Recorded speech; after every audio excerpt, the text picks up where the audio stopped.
kalau hajatmu pengen kabul, kamu pengen duit, kamu pengen rumah, mintanya ke siapa? Ke Allah. Pakainya apa? Sholawat.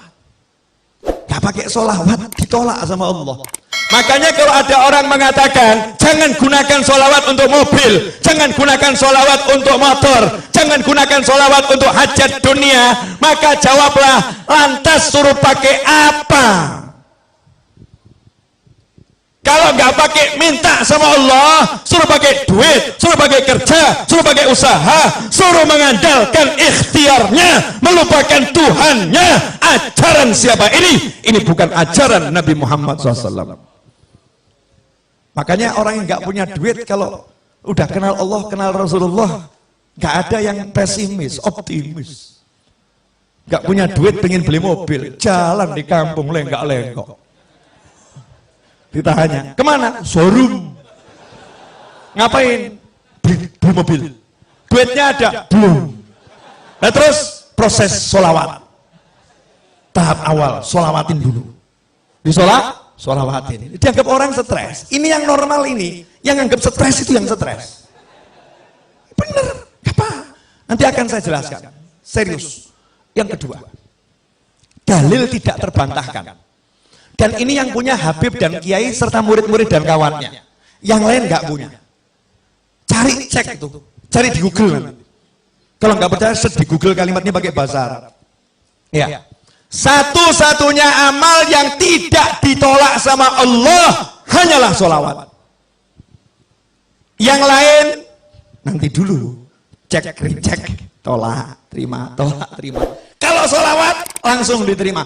Meskipun kamu riya, meskipun kamu ujub, tetap diterima. Itu yang namanya sholawat.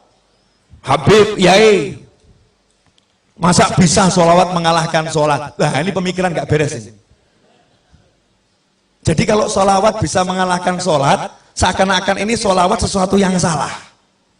Nah, sholat itu ibadah, sholat itu ibadah. Kalau ada ibadah yang pahalanya memang secara khusus bisa lebih besar dari ibadah yang lain kan ya luar biasa. Dan yang namanya sholat itu bagiannya adalah sholawat.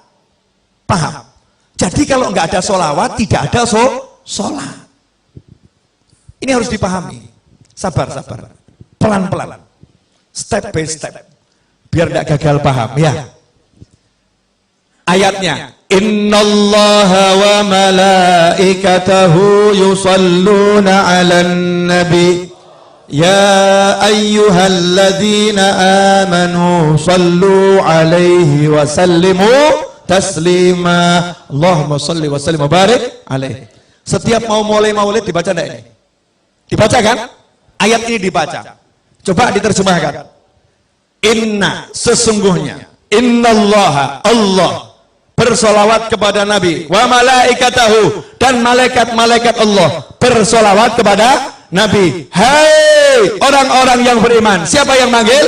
Allah. Allah manggil siapa? Alladzina amanu. Siapa yang beriman? Anda beriman, saya beriman, kita beriman. Kita dipanggil oleh Allah Subhanahu wa ta'ala. Ya ayyuhalladzina amanu sallu alaihi wa sallimu taslima. Allahumma shalli wa sallim alaihi. Hei orang-orang beriman, kalian semua tanpa terkecuali sholawat dan salam kepada Nabi yang banyak dan yang baik. Betul? Ayat ini turun kepada sahabat. Sahabat orang yang paling paham bahasa Arab. Sahabat orang yang paling paham bahasa Arab. Makanya jangan belajar Al-Quran dari terjemahan. Gak pernah sampai nanti. Belajar Al-Quran dari ulama. Gak bisa dari terjemahan. Subhanallah. Nanya sama Nabi sahabat. Amma salam qad arafna. Kalau salam kami udah tahu ya Rasulullah caranya. Assalamualaikum. Tahu salam. Wa kaifa nusalli alaik. Tapi kalau salam, kaifa. Mas sholah sama kaifa sholah itu beda. Kalau mas sholah, apa itu sholawat? Bentuknya apa? Bentuk. Bentuk. Tapi kalau kaifa, itu bagaimana caranya bersolawat. Paham? Sahabat tidak pernah mempertanyakan bacaan sholawat.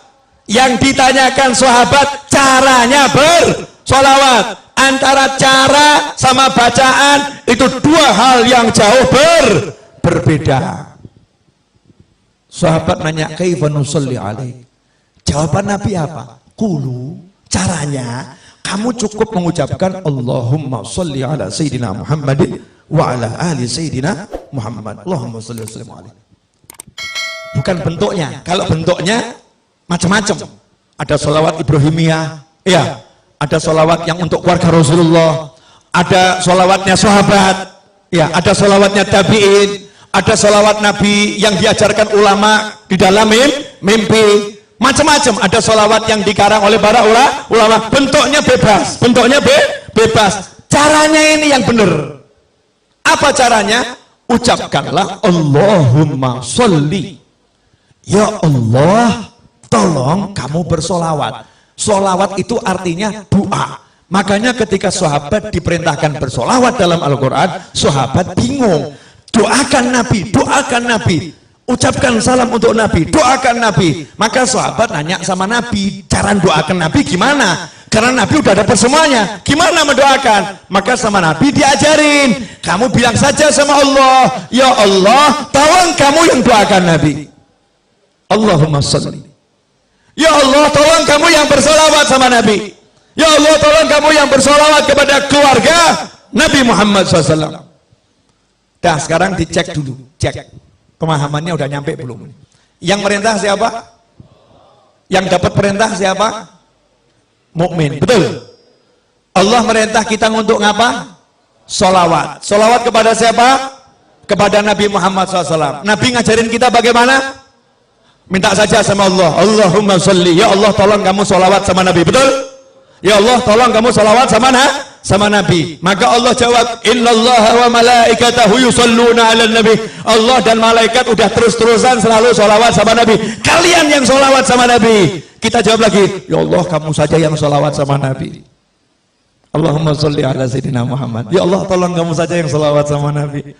Allahnya jawab, innallaha wa malaikatahu yusholluna 'alan nabi ya ayyuhalladzina amanu shallu 'alaihi wa sallimu taslima. Kita diajari Nabi, kembalikan ke Allah, kembalikan ke Allah. Ya Allah, tolong kamu saja yang salawat ke Nabi. Allahnya bilang, aku udah salawat sama Nabi dan terus salawat sama Nabi. Malaikatku salawat sama Nabi terus. Giliran kalian salawat sama Nabi. Kita jawab, Allahumma, ya Allah, tolong kamu yang salawat sama Nabi. Pertanyaan saya, sejak kapan kamu pernah bersolawat? Pernah enggak kita bersolawat? Gak pernah. Yang ada itu kita meminta agar Allah bersolawat kepada Nabi. Pertanyaan saya, nah kalau kita minta sama Allah untuk solawat, terus yang solawat siapa? Allah. Yang solawat? Allah. Akankah Allah menolak Allah? Akankah Allah menolak Allah? Tentu tidak. Itu yang pertama. Yang kedua, kita minta kepada Allah untuk kita atau untuk Nabi? Allahumma sholli ala sayyidina Muhammad. Ya Allah, tolong kamu bersolawat pada Nabi Muhammad.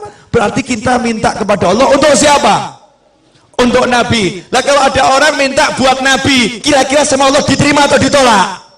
Dan mintanya kepada Allah, ya Allah, tolong kamu, saya minta kepada kamu sesuatu untuk Nabiku, untuk kekasihmu. Tolong ya Allah.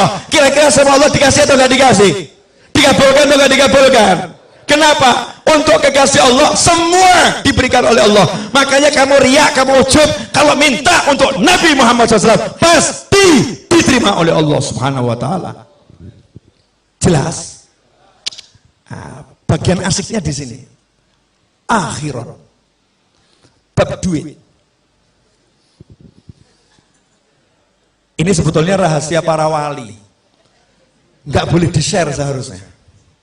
Cuman malam hari ini dan bulan ini bagusnya di-share. Karena di Indonesia lagi banyak orang pusing. Harus dikasih ilmunya biar nggak pusing semua. Biar pusingnya terarah. Pusingnya terarah. Begini loh. Masih ingat cerita Nabi Muhammad SAW ketika menceritakan dahulu di zaman Nabi-Nabi terdahulu ada 3 orang yang berteduh di dalam sebuah gua, kemudian ada batu yang jatuh dari atas menutup mulut gua. Ingat kisah itu? Kemudian mereka berusaha mendorong batu yang besar itu, mendorong batu yang besar, mendorong batu yang besar. Ternyata batunya tidak bergerak. Betul? Jangan dilanjutkan dulu ceritanya. batu besar didorong, nggak bergerak. Seharusnya ini urusannya dorong atau traktor? Traktor, betul ya? Urusan batu ini kan urusan traktor, paham? Kamu mau beli mobil, duit nggak cukup, uang nggak cukup. Seharusnya urusannya apa nih? Ngutang ya? Minta tolong sama orang, ditambahin duitnya, betul? Tapi ngutang siapa yang mau ngasih? Nggak ada yang mau ngasih. Ini dorong nggak bisa, siapa yang mau nolong? Yang terkunci di dalam, nggak bisa. Maka minta tolong kepada Allah Subhanahu wa ta'ala. Nabi mengajarkan mereka 3 orang yang minta tolong ini masing-masing berkata, ya Allah, saya pernah punya amal yang begini. Kalau amal itu kamu terima, ya Allah, tolong geser batu ini, betul? Maka bergeser batu sedikit. Yang kedua ngomong yang sama, bergeser batu sedikit. Yang ketiga ngomong yang sama, bergeser batu sedikit. Akhirnya cukup untuk lewat 1 orang, 1 demi 1 keluar. Artinya batu yang menutup tergeser, hajat terkabul. Karena ketiga-tiganya bertawassul dengan amal yang diterima oleh Allah Subhanahu wa ta'ala. Itu untuk nabi-nabi terdahulu. Untuk kamu, Rasulmu udah ajarin. Jangan yang nabi terdahulu, Nabi Muhammad SAW. Ada satu amalan yang tidak mungkin ditolak. Apa namanya tadi? Sholawat. Makanya pinternya Habib sama Kiai. Sengaja saya terus sebut Habib sama Kiai, Habib sama Kiai, biar Indonesia paham ilmunya Habib dan ilmunya Kiai, ilmunya Habib dan ilmunya guru. Mereka orang-orang yang luar biasa. Meskipun penampilannya biasa-biasa saja, meskipun penampilannya mungkin baju takwa nggak jelas, mungkin sandal aja warnanya beda, ya, sandal warnanya beda, nyantai. Mungkin kalau dilihat orang ini orang nggak jelas, tapi ilmunya luar biasa. Rumahnya mungkin reot, reot. Coba perhatikan. Habib sama Kiai dari zaman dahulu kala ngajarin, kamu kalau punya hajat baca nariyah 4.444 kali. Selesai nariyah bilang, ya Allah berkat sholawat nariyah kabulkan hajat saya, betul? Kamu kalau punya hajat baca maulid simtuduror, barzanji, burda, dibak dan sejenisnya. Selesai maulid bilang berkat maulid ini ya Allah kabulkan hajat saya, betul? Kamu kalau punya hajat diajari Habib Kiai baca munjiah 1000 kali, sholawat A sekian kali, sholawat B sekian kali. Selesai bilang sama Allah, ya Allah berkat sholawat yang aku baca tadi kabulkan hajat saya, betul?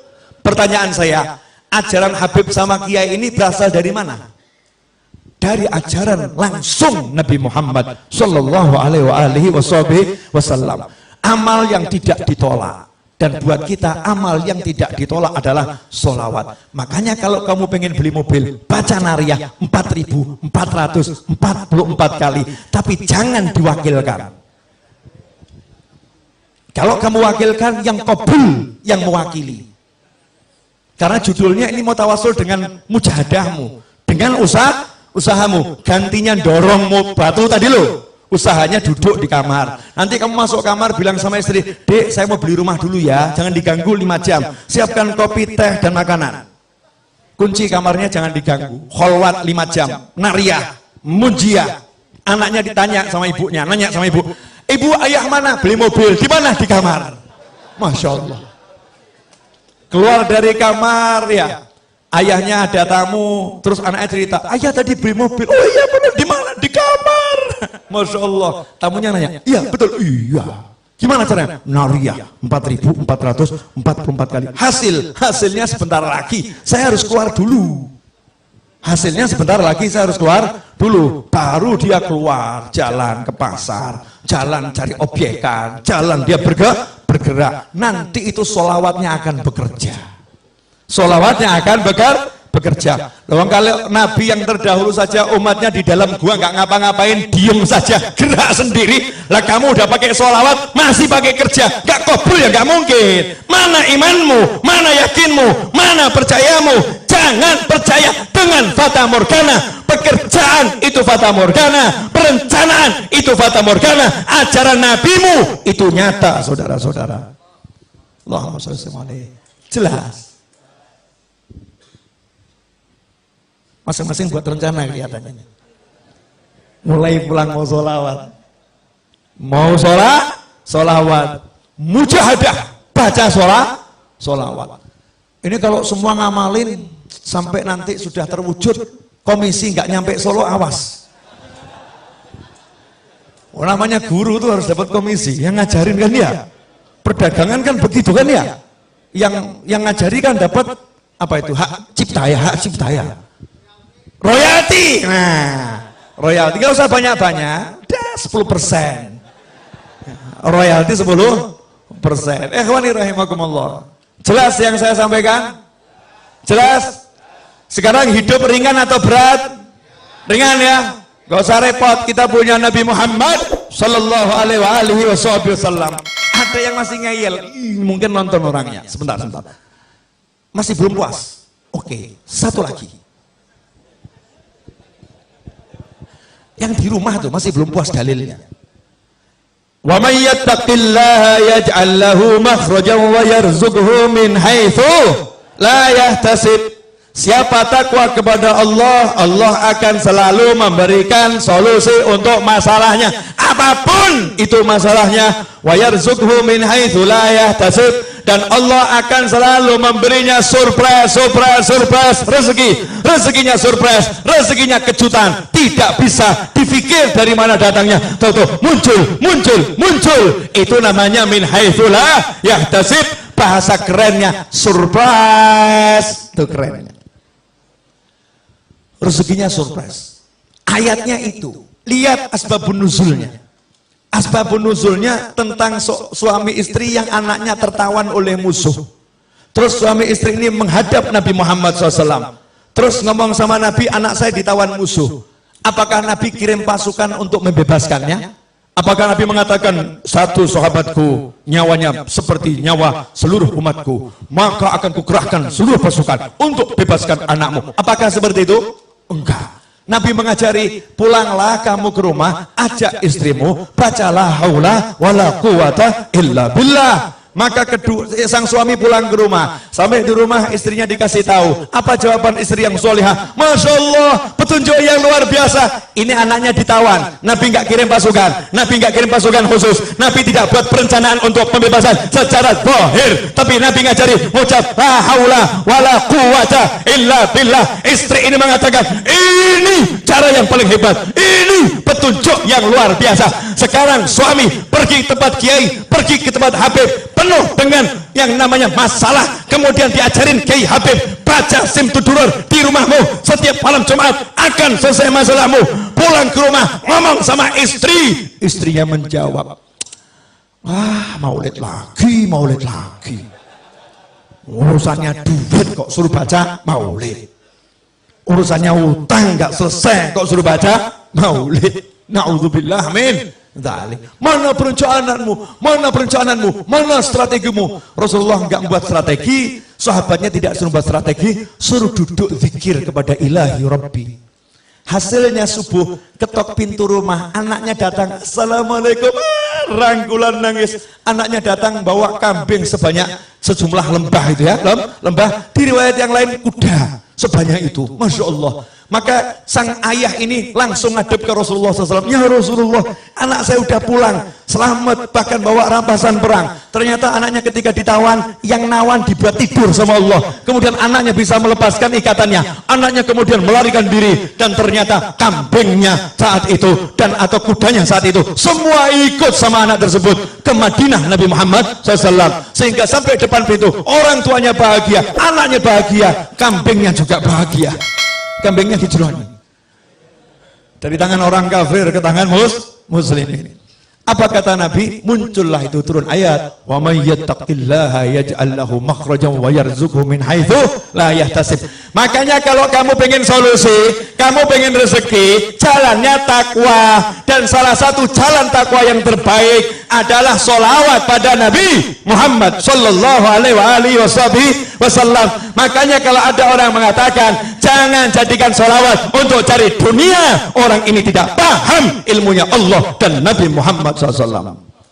Justru kalau kamu butuh dunia, pakailah akhiratmu, pakailah Allahmu. Itu namanya orang yang mengandalkan Allah Subhanahu wa ta'ala.